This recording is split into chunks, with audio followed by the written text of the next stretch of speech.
Hello students, the question says which of the following is strongest base। तो इन चार option में हमें ढूंढना क्या है कि स्ट्रॉन्गेस्ट बेस क्या होगा, राइट। तो यहाँ देखो बच्चों, यहाँ पे NH2 है और NH2 के पास क्या रहेगा, तो एक लॉन पेयर प्रेजेंट रहेगा। इसके पास क्या रहेगा, एक लॉन पेयर प्रेजेंट होगा। यहाँ भी देखेंगे नाइट्रोजन के पास तो एक लॉन पेयर होगा। इस नाइट्रोजन के पास भी एक लॉन पेयर डोनेट करने के लिए होगा और इस नाइट्रोजन के पास भी एक लॉन पेयर डोनेट करने के लिए होगा, राइट। तो देखो बच्चों, यहाँ पे कोई भी इफेक्ट काम नहीं कर रहा है इस लॉन पेयर को। दैट मीन्स इस सब्सटेंस को हम लोग क्या बोलते हैं, तो दैट इज योर एनिलीन। यहाँ देखो तो बच्चों, एनिलीन पे ना नाइट्रोजन के दो मिथाइल ग्रुप लगे हुए हैं, राइट। तो एक प्लस आई से ये इफेक्ट काम कर रहा होगा और एक प्लस आई, राइट। तो एक ऐसा इफेक्ट शो कर रहा होगा प्लस आई, राइट। तो प्लस आई। तो यहाँ पे अगर हम बात करें बेसिक स्ट्रेंथ की या बेसिसिटी की, राइट, तो बच्चों अगर कोई भी ग्रुप नाइट्रोजन से प्लस ग्रुप हो, राइट, तो बेसिसिटी क्या होगा, directly proportional to positive effect, right. हम क्या बोल सकते हैं, पॉजिटिव इफेक्ट। तो पॉजिटिव इफेक्ट क्या हो सकता है, plus I plus M, right. और बच्चों इनवर्सली प्रोपोर्शनल टू क्या होगा, तो negative electronic displacement effect, right, negative effect. जो इलेक्ट्रॉन विड्रॉइंग ग्रुप होगा, राइट, तो ये इलेक्ट्रॉन डोनेटिंग ग्रुप है तो ये बढ़ा देगा। इन दोनों में अगर कंपेयर करें तो क्या होगा, बी की बेसिसिटी क्या होगी, ज्यादा होगी ए से।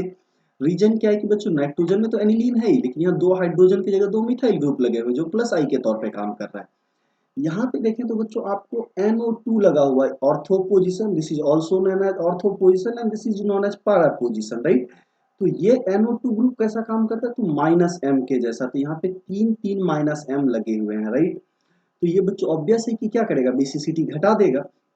तो इसका क्या रहेगा, अगर ए और सी की कंपेयर करें तो बच्चों देखो सी ए ज्यादा रहेगा किससे, सी से। रीजन क्या है, यहाँ पे माइनस एम काम कर रहा है और यहाँ पे कोई इफेक्ट नहीं। तो जैसे हम जानते हैं कि निगेटिव इफेक्ट क्या करता है, बेसिसिटी को घटा देता है। ये इसका मतलब क्या होगा, सी की बेसिसिटी कम हो जाएगी किससे, ए से। और सिमिलरली देखो बच्चों, अगर सी और डी में कंपेयर करोगे तो देखो सी के पास क्या है, ये तीन तो माइनस एम ग्रुप है ही, यहाँ पे माइनस एम वाला ग्रुप तो लगा हुआ ही है, राइट। ये क्या है आपका माइनस एम ग्रुप, राइट। ये भी कैसा काम कर रहा होगा, तो माइनस एम ग्रुप के जैसा। तो लेकिन यहाँ पे देखो बच्चों दो CH3 ग्रुप लगे हुए हैं, ये कैसा काम कर रहा होगा, तो प्लस आई के जैसा। किसके जैसा काम कर रहा होगा, तो that is your plus I.